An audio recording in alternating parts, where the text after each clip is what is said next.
Point number 2, be less social if it does not help you academically. So this is what I mean.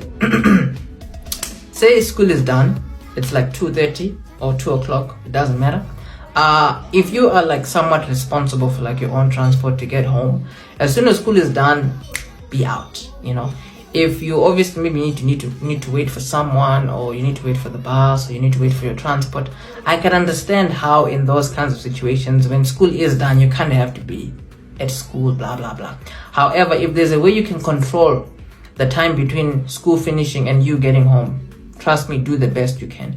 Don't wait around at school, chilling, socializing, doing all that nonsense. It's really not worth it. You might as well just go home and preserve your energy. You might as well go home, you know, maybe even take a nap or something. The last thing you want to do is to just chill at school and then later on go home because, I don't know, you want to talk to this person, you want to talk to that person.